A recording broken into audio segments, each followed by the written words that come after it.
Hello, everyone, and welcome to AppSec Secrets. Our webinar this week will be on the JumpCloud incidents. We'll walk you through kind of the main takeaways, some of the technical details related to this. But first, some introductions. I'm Ronen, I'm the CTO and one of the co-founders of SciCode. And together with me is Alex. Alex, I'll let you present yourself. Hello, everyone. I'm excited to be here today. So I'm Alex. I'm leading the security research team in SciCode. I've been in the business of the software supply chain for quite a while. Me and my team are focusing a lot on investigating software supply chain attacks, vulnerabilities, mitigations, and we're glad to bring you this story today. I hope you will like it. Thank you, Alex. So I guess we can start sharing. We'll try to keep you engaged during the webinar. So, if you have any questions as we go through the content, feel free to use the questions section in the GoToWebinar system. And we'll have some polls down the line as well. So again, we'll try to keep you engaged and make it interesting. Let's start. So we've done the introduction, and we'd like to start with kind of a background on what is a software supply chain attack. Okay, what is actually a software supply chain? So when we try to think on what is a software supply chain, to us it includes like a very wide definition. So obviously it includes the infrastructure, right? Like your source code management systems, your CI/CD tools, your cloud environment. Obviously infrastructure is as code. But if you try to think about it in a broader way, it also includes the tools that your developers use. Why? Because if they get compromised, this could be used to compromise, your product and your software. It includes the dependencies, and we know that this is like a very known attack vector. All the people that work on that, right? Like if I get access to the credentials of a developer in the company, I can compromise the product as well. The processes that you use, the authentication, branch protection, like these are all things that eventually make your software supply chain secure. So they are obviously part of it. And obviously the output, the source code, the build artifacts, and the applications. So what is a software supply chain attack? The traditional kind of ways that attackers used to attack, they try to attack the product itself. They will try to find like a vulnerability in a product that a user uses. So a classic target will be the browser. They will try to find like a vulnerability in that system and exploit it, and through that gain access to to the target. But over the past couple of years, we've invested a lot in securing like the products that we release. It's much harder to find these 0 days, and it's much harder to exploit them even if you find them. But in parallel, we've adopted many new technologies within the software supply chain, and now, and actually like over the last couple of years, we see these trends of software supply chain attacks, which target a software company. They compromise their products, and then by compromising a product, they get to their downstream customers and to the people that's actually using this specific product. So we target a company that develops software, and through that company, we get to its clients and the people that's using it. Okay, so this webinar is focused on JumpCloud. They've experienced a breach a few weeks ago. So before we dive into it, like what is JumpCloud? JumpCloud is a unified device and identity access management. That's kind of the title. And basically, it's a platform that is used to manage user identities, devices, access to corporate assets, and things like that. We can see like from their website and from article that there's like hundreds of thousands of organizations worldwide that are using JumpCloud. It's a very popular product. So we can obviously imagine like having that many customers and being a platform that eventually is used for secure management and secure access. that will be a very lucrative target from an attacker's perspective. So, for example, like some of the things that the JumpCloud offers, so it can be used to provide single sign-on, can be used for password management, for device management, for access control, identity governance and administration. So obviously, like all these features of the JumpCloud platforms are very critical and very delicate on their own. And obviously, if I have device management and someone compromises JumpCloud and JumpCloud can do device management, the attackers behind the breach will be able to do device management as well, right? And that's kind of like one of the main reasons that JumpCloud became such an interesting target, from an attacker's perspective. And this is like another example of this more graphic on what JumpCloud can do, right? So we have the identity and access management, we have the application and IT resource access, workstation and access management. So we can see that kind of JumpCloud is right there in the center, and it basically manages a lot of other technology within organizations. Okay, so why would an attacker target JumpCloud? So first of all, like we saw earlier, there's hundreds of thousands of customers that use JumpCloud. This means that there's a large potential payoff for an attacker that is able to compromise, right? They have hundreds of thousands of customers. If I compromise JumpCloud, the potential amount of companies I can get to from that is hundreds of thousands, right? So it's a very good ROI from an attacker's perspective. Okay. Secondly, JumpCloud is a central point of control. It controls user identities. It controls the machines that they use. It controls a lot of stuff. So if you compromise a user account in JumpCloud, you could potentially gain access to these critical systems that JumpCloud is running on the system, application, and sensitive data. JumpCloud is a security product, right? So it has elevated access on these tools. So for example, if JumpCloud is running on a device, it would have elevated access to install updates, to install systems, to monitor things. So eventually, having this ability gives the attacker that compromises JumpCloud the equal capabilities as well, right? So they could run on these tools. And there's actually two things that attackers gain from that. So the first one is obviously high level of control, but also it allows them to be more evasive because they run with high privileges and they can do more stealthy things. And then finally, JumpCloud is mostly a cloud-based service, right? So it can be accessed from anywhere. And again, like from an attacker's perspective, they can also access it and they can also target it, which makes it a bit more convenient. Okay, so now we'll start our first poll. Just like to make sure that you're all with us.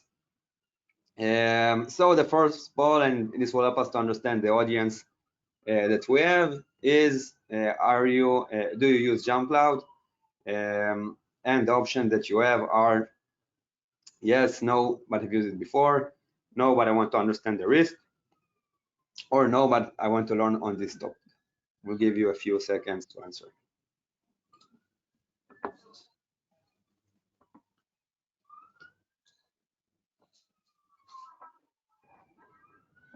We'll wait 10 more seconds.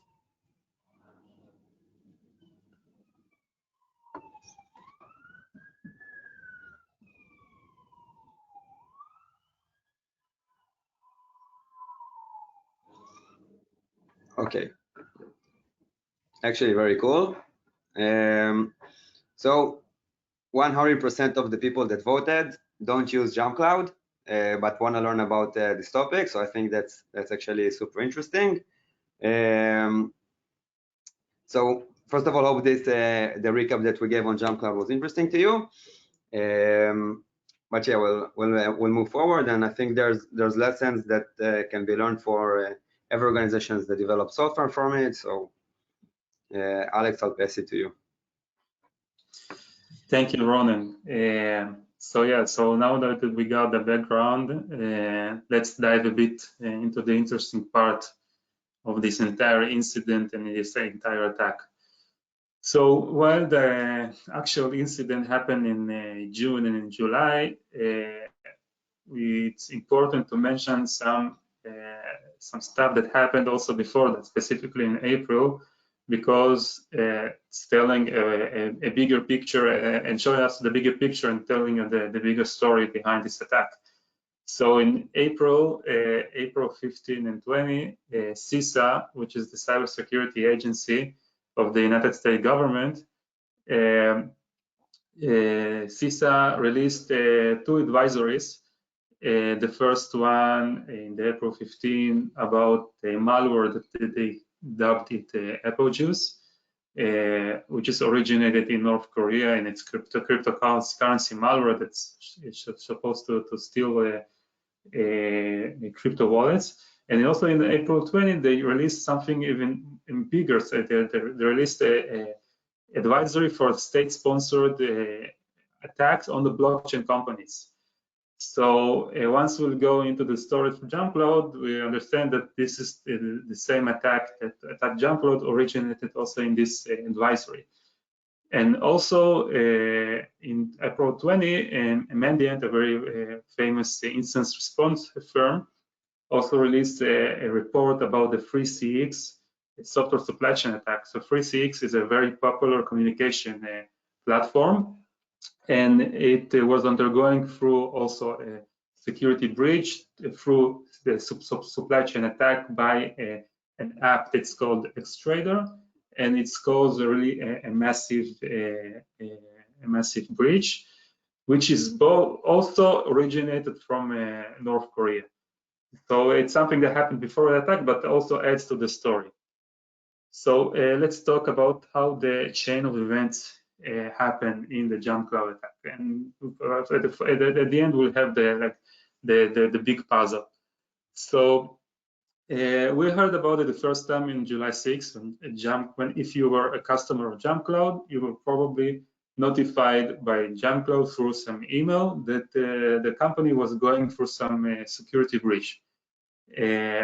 There wasn't any additional information besides that, so it's raised a lot of questions, but JumpCloud didn't release anything besides that.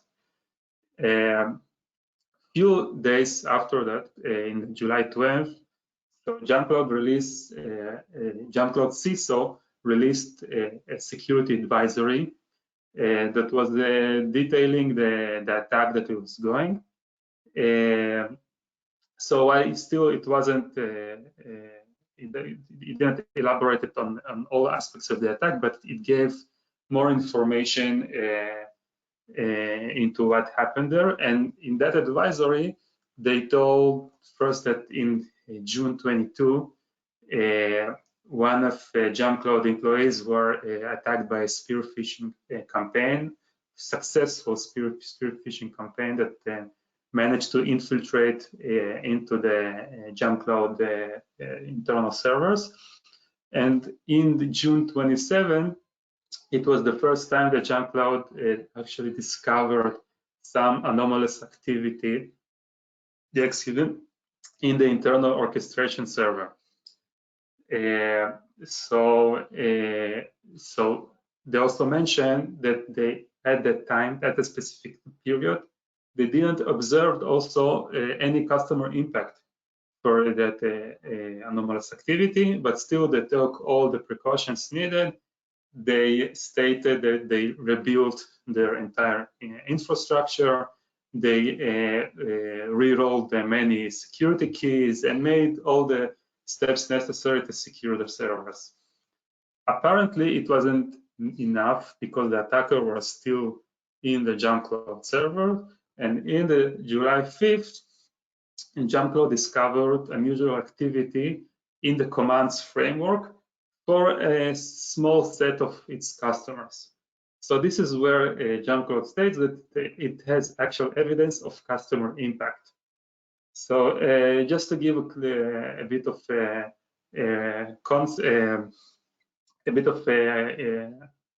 information about the commands framework, is maybe one of the most sensitive parts in the entire JumpCloud architecture. It's where the framework that actually in charge of executing commands in all of its clients.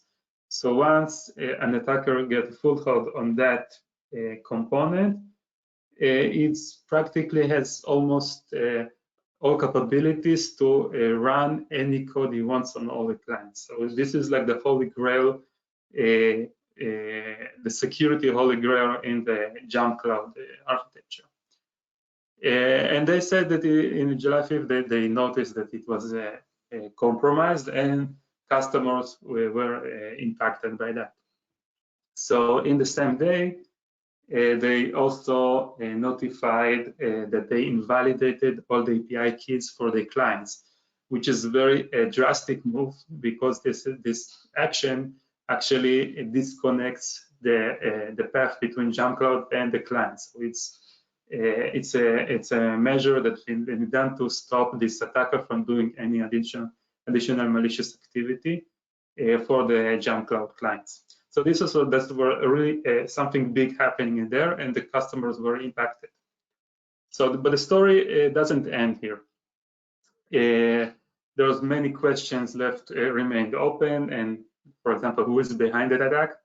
And in July 20, so JumpCloud updated this CISO updated the security advisory, and it also notified that fewer than 5 customers with fewer than 10 devices were actually impacted by this attack.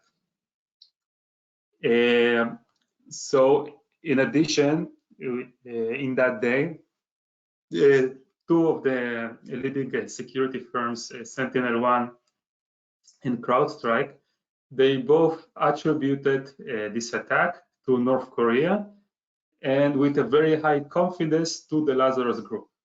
So whoever not familiar, the Lazarus Group is an infamous group originated by North Korea, and it's state-sponsored, and it's done a lot of infamous attacks. For example, the Sony hack is attributed to them, the WannaCry, and many other big attacks in the recent years. Okay, so let's add more additional angles to this story. A few days after the attack, Mandiant released their analysis for one of the customers that was attacked by the JumpCloud breach. So one of JumpCloud customers that was breached through this supply chain attack hired Mandiant to investigate what happened and to respond to that attack. And Mandiant released a really interesting blog that detailing that attack. And they also mentioned, for example, so this is like we are building the timeline. They also mentioning in the report that on June 27, they already found a malicious Ruby script that was executed through the JumpCloud agent on the customer that we're investigating. So if we put it on a timeline, we see that, well, JumpCloud on June 27, they didn't know that customer were impacted, but they were already impacted by the attack. So this was really a quick-paced attack. So let's do a correlation to additional events that happened that may be or may not be related, but it's important to put them on the same timeline, and you could do the judgment by yourself whether it was related. So we still do not know how JumpCloud employees were attacked. It was said that it was spear phishing, but we don't know what kind of spear phishing was. Was it through the email, through social media, or any other way? But we have some other pieces of information. For example, on June 23, Phylum, another security firm, released a really interesting research about the sophisticated attack that was ongoing on the NPM. NPM is a node package manager. It's a very, very famous package manager for the node ecosystem, development ecosystem. And it was also, this attack was also originated in North Korea. And also a month later, in July 18, GitHub releases additional advisory regarding a very similar attack that Phylum previously announced months ago, and it attributed also to the Trade Traitor, which is a group that CISA announced a few months ago. So if we put it and do the right correlation, we maybe assume it's very high confidence, but it's not proved yet that the actual attack on the JumpCloud employees there was a chance that it was done through these NPM packages, and it was actually breached through the development environment. There is a possibility that the Lazarus group, originated in North Korea, persuaded developers of JumpCloud into installing malicious packages of NPM, and this was the entry point into this entire infrastructure of JumpCloud, and from there they did their malicious behavior. So yeah, so this is quite tough, a lot of information, but we wanted to demonstrate that the story is bigger than it seems. That a lot of details, a lot of companies were talking about, and only when they're put it on the same timeline, suddenly you can do some interesting correlation that wasn't proved previously. So when you're putting it quite simple, like what the attackers were doing, how the attack looked like, we have this actor, probably with high confidence, the Lazarus group from North Korea, attacked the JumpCloud employee through phishing. They managed to get into their orchestration system of JumpCloud. They made a lateral movement inside the JumpCloud organization. They reached the commands framework. This is the security holy grail of JumpCloud, and finally managed to execute script on the downstream clients. For example, this Ruby script that Mandiant was talking about. Thank you, Alex. So Alex walked you through kind of, various data points that we got that try to both set the scene and explain what actually happened in the JumpCloud breach. We always need to remember that there's two aspects. There's the aspect that the clients felt, right? Like this is the Mandiant report that Alex talked about that explains what happened, on the targeted machines. And there's also like the supply chain aspect of this, which we still don't know all the facts, but like Alex mentioned, there's all kinds of ways, or there's all kinds of educated guess that we can make.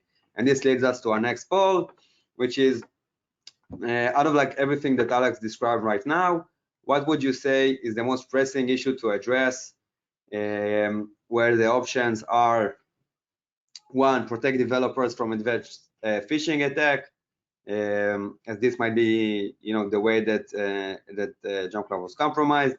Better monitor the developer machines to detect compromise, assuming that the developer machines are very delicate and have access to very delicate systems. And do we need to better monitor them and make sure that nothing is happening through that?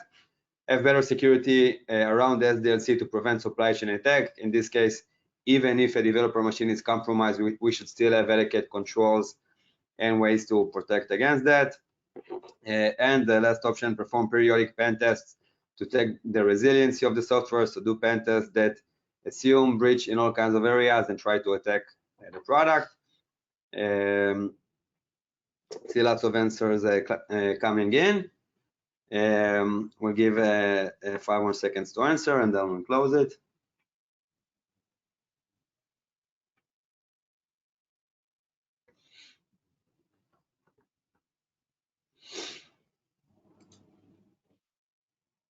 Okay, cool. So looks like the majority of the crowd believes it better secure the SDLC so that the single developer doesn't compromise the entire product. So me personally, like I completely agree with this. Alex, do you have a different take? Something else that you like? No, I think it's like a question that all answers should be correct, because we need to secure all aspects. But yeah, when we prioritize, I think that would be the first one. Okay, cool. Let's continue.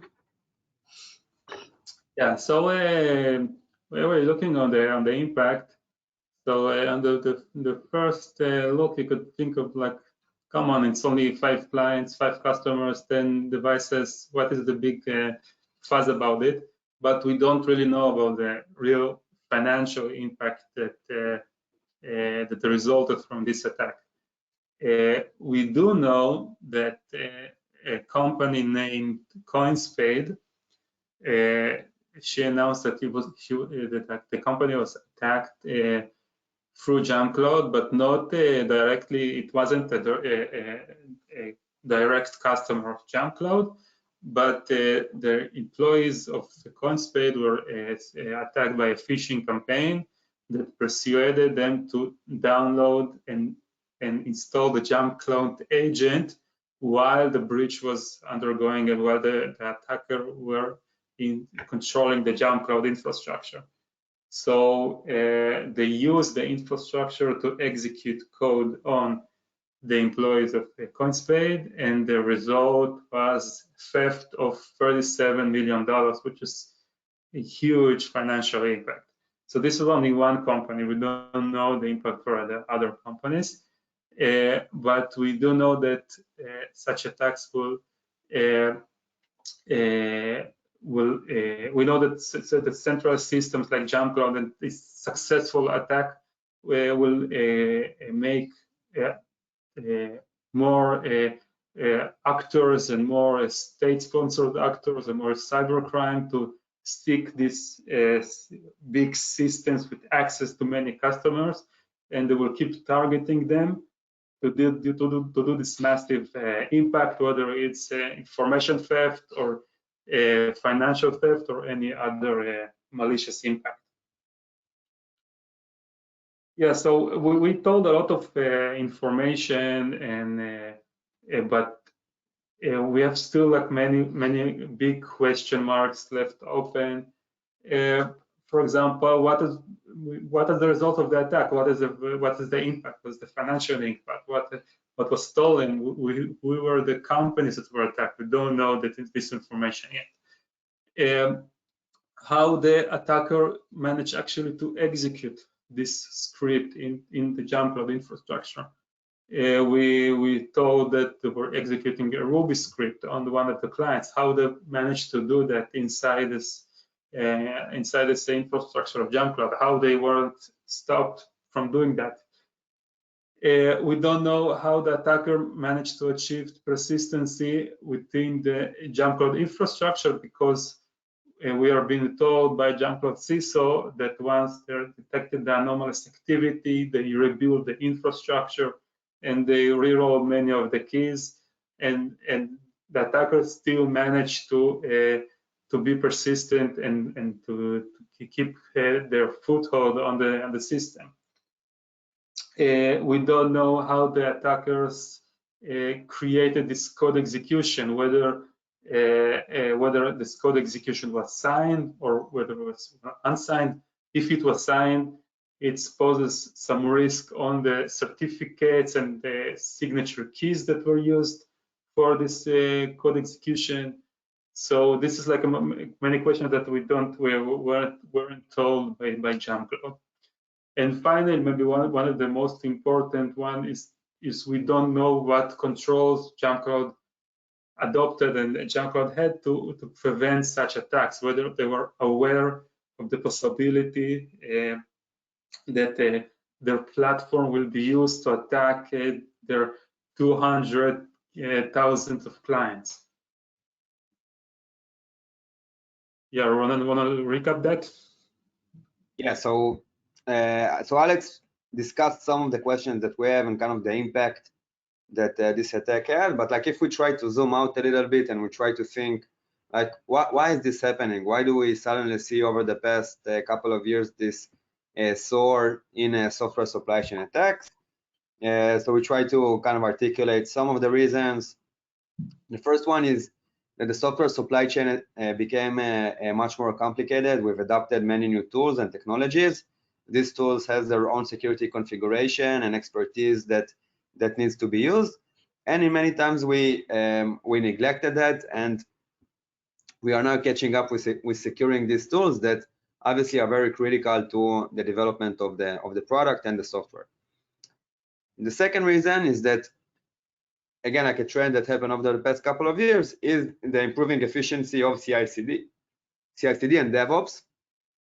And what we've done is we removed the natural barriers that existed between your development environment and your testing and staging and production. Basically, there were these natural boundaries. And right now, when we develop software and while adopting these new technologies, a simple commit in code could be reflected in production in a matter of minutes,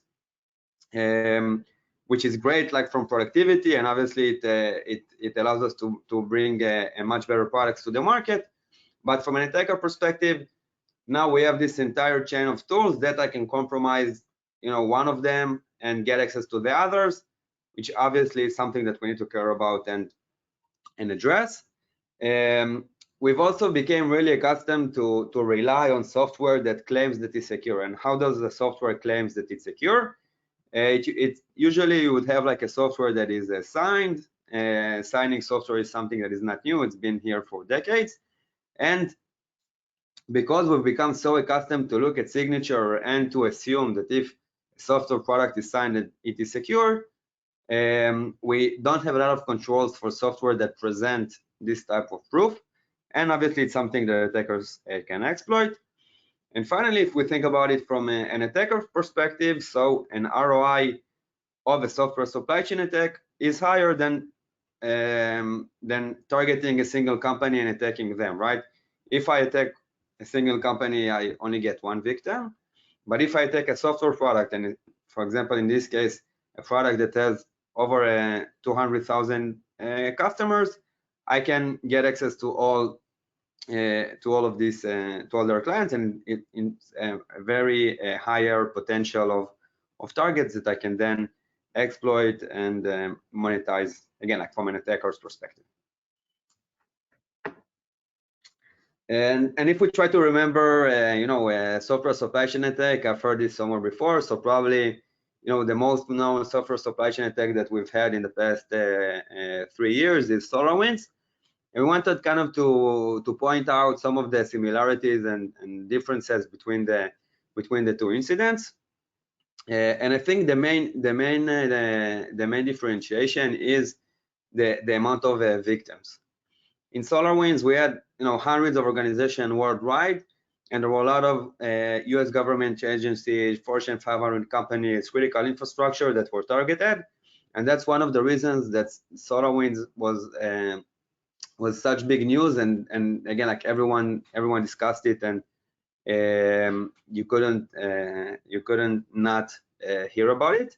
Whereas in JumpCloud, potentially the attack would have been much more devastating, but there were only 5 actual customers that were impacted by the attack.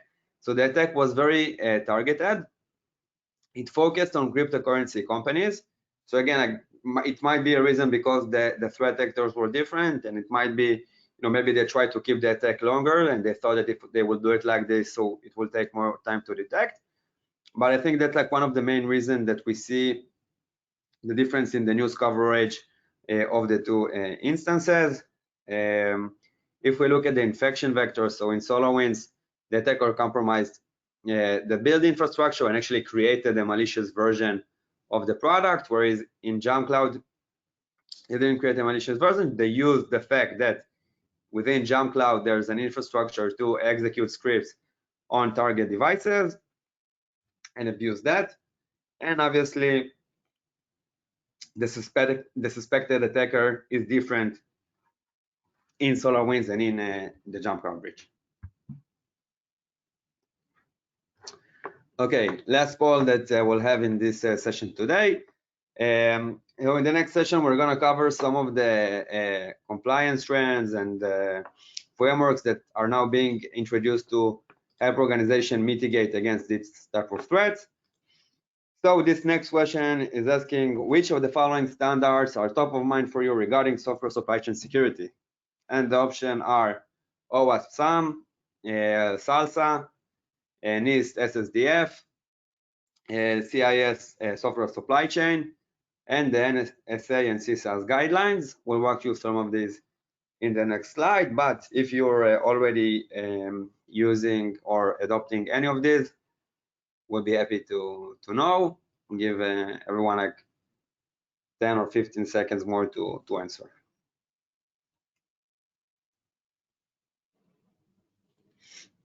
Meanwhile, the waiting, I seeing another comparison between the SolarWinds and JumpCloud. It's not a coincidence that both of these systems are managing some infrastructure and are managing it with really high privileges. So it's really easy for attacker to execute code on the endpoint, on the end system, without it being suspected, because this is like a part of the managing system. It's very similar between JumpCloud and SolarWinds.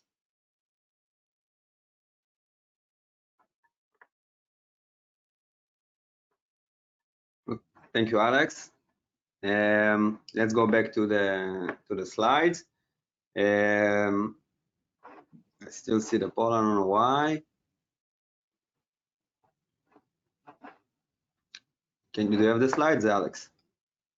Sorry, you don't see the slides? No, I see the poll still. Maybe you're in. Maybe you need to close the screen or something. Let me try.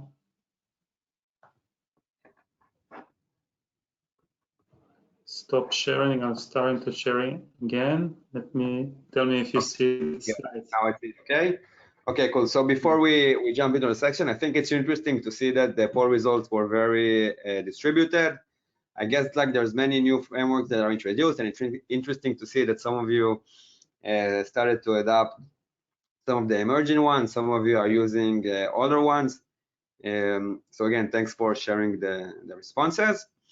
And now we wanted to discuss some of the emerging frameworks that are being introduced. Since this problem is like growing and becoming more and more common, the industry reacted, and there's actually a lot of new frameworks and new guidelines that are meant to help companies that build software to make sure that they do it in a secure way. So we'll cover some of this so that you will have resources that you can look at, and especially if you're a company building software, you'll always be able to tap into that. None of these standards is required yet, but they are a very good place to start with, and we highly recommend viewing them and actually having tools that can help you enforce the guidelines that are being introduced in these publications. So the first one, next slide, please. So the first one is NIST SSDF, and it actually started with a presidential executive order that was published in May 12, 2021. The executive order talked about improving the nation's cybersecurity, and basically one of the main sections there was section number 4 that focused on software supply chain security and improving it specifically. And we can see that section 4 is titled Enhancing Software Supply Chain Security, and we can see it calling out in the first paragraph that the development of commercial software often lacks transparency, sufficient focus on the ability of the software to resist attacks, and adequate controls to prevent tampering by malicious actors. And that's like one of the main concerns, and obviously we saw it in SolarWinds, and we see it as well in the JumpCloud incident. And the presidential executive order actually asks NIST to work out a timeline, and actually they give them a year to come up with guidelines and documents that can be used by organizations worldwide that want to secure their software supply chain, want to secure their products, obviously NIST took this guideline and started working on it. So as you can see, May 12, the executive order was published. They had 30 days to solicit input, and they started publishing all kinds of definitions, from like defining what is critical software to what are the minimum testing requirements, what are the guidelines for enhancing software supply chain security, and it all ended after a year with the publication of several documents. Basically, the key practices that NIST recommends are divided into 4 pillars. The first one is preparing the organization, so ensuring that in the organization, like the people, processes, and technology are prepared to perform secure software development at the organization level. Then you need to protect the software, so make sure that all the components of the software are secured from tampering and unauthorized access. Then you want to make sure that you produce well-secured software without or with as few as possible security vulnerabilities. And finally, vulnerabilities is something that is dynamic, that is changing. So you want to be able to respond to that. So first of all, identify vulnerabilities in the software releases that you have, respond properly to address these vulnerabilities, and prevent similar vulnerabilities from happening in the future. This resulted in kind of 3 main documents that, again, like you can look at. The first one is the Secure Software Development Framework, or SSDF. The first version 1.1 was released in September, and it's released in response to Section 4E. There's NIST special publication 8161, which is like the second draft of the SSDF. And there's the Cyber Security Supply Chain Risk Management Practices, the SCRM, which was also released as a second draft. Okay, so you're more than welcome to read all these resources. This is a great starting point for securing your software and software supply chain. In addition, another framework that kind of was introduced during that time is Google's SALSA. SALSA is abbreviation for Supply Chain Levels for Software Artifact. Basically, it's a framework that introduces a new concept that checks for not just like the binaries that are released, but also starts to discuss like how were these binaries created, what was the process that made them and created them, and introduces like this notion of provenance, which describes how the build happened, and introduce a lot of new concepts to make sure that the development of the artifact was secure, and that we have the evidence to back this up. Next slide, please. So the SALSA framework actually talks about all the various threats that you have across your software supply chain, from developers submitting bad code to compromising the tools to using bad dependencies and things like that. And they introduce 4 levels. Actually, the first version introduced 4 levels. The version one that was released actually this year changed it at 3 levels. But the idea is to define levels that you can test for, that will tell everybody that looks at your binaries how secure was the process that was used to develop it, what exactly were the tools that was used, what exactly were the steps, and a lot of the security controls in that area. So the standard also kind of like looks over various incidents that happen and how using SALSA would have prevented it. So for example, if you want to protect against submitting unauthorized code, okay, maybe someone compromised the developer account and we're concerned that they will be contributing malicious code, having 2-person reviews is a great mitigation around it, because now every piece of code that goes into my product is reviewed by at least 2 people. So now a single developer couldn't compromise my company. And again, like with alignment to the previous slide, so they cover all the various integrity threats that exist, or all the main integrity threats that are called out. And we can see that it's compromising the repo, building from a modified source, compromised dependencies. Move to the next slide. So we'll see compromising the build products, malicious packages, and so on. So again, that's also, it's a grand standard. We really encourage companies to start adopting it, start looking at it, and see how you can utilize it to make sure that your product is more secure. And finally, a few weeks ago, the NSA and CISA actually built on top of the SSDF and Google Salsa and a lot of other work that's been done across the industry to define standards on securing continuous integration, continuous delivery, or CI/CD environment, and release this publication. This publication has a lot of recommendation and kind of guides on how to make your CI/CD infrastructure more secure. If we look at the document, so they also, similar to other standards, they call out what are the threats to the CI/CD that they want to address, and these are all addressed in the document, as well as, in this case, they give like a very detailed example within the AWS environment and using common AWS services of what would be the risk and what would be the way to mitigate them. Yeah, so when we're talking about modern frameworks, so there's a lot of them, and each is working on different aspects, and yeah, we need to think about how can we take this and incorporate them in our organization. So, for example, when it's supplying piece of code, it should be signed. This we're talking about like scripts that are deployed by JumpCloud, for example. When we're building environment, we need to verify that it's probably hardened. And when you're using out of dependencies, we need to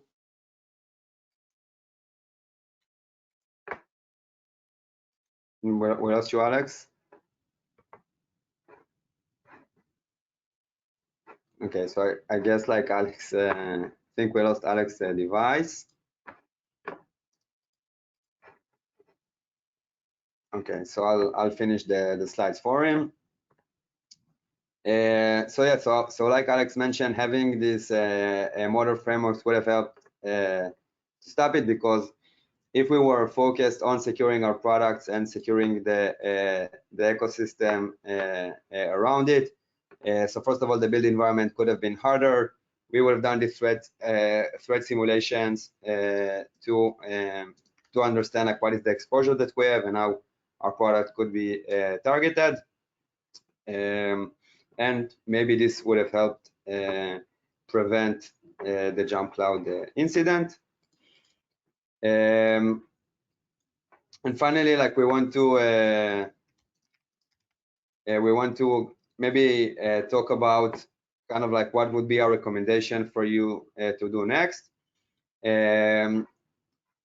So it's important to understand that there's two ways to look at it. First of all, like I'm a company using all kinds of products.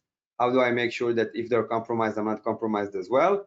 And it's not the core focus of our webinar today. Our core focus is you're a company building software. How do you make sure that a software supply chain attack is not something that might affect you and eventually through that to your clients? So first recommendation, short term, understand what is your supply chain, what controls you already have, and start appointing security champions within the R&D and DevOps organization that will help you improve the current status. In the intermediate phase, you should do like a threat analysis of your products and understand where are you exposed, what are the kind of weaker points that you might be exposed through. If attackers gain access to a developer account, what could they do? If they gain access to your backend, what could they do? And what can you do to mitigate against all these risks? You should start adopting continuous visibility and tools that will help you to understand how your artifacts are being manufactured and how they get to your production environment. And you should improve and manage your posture all the time. And strategically, we talked about some of the frameworks that are now being introduced, and while they are not mandatory today, they are very highly recommended. They address important aspects of securing both CI/CD environments, your software supply chain, the artifacts themselves. So we would really recommend to start utilizing them. Thanks everyone for joining the webinar. That's what we had to show you today. Hopefully it was interesting. If you have any questions, so we're available.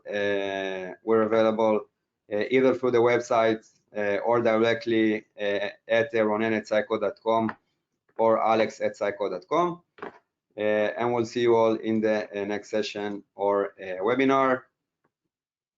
Again, thanks everyone.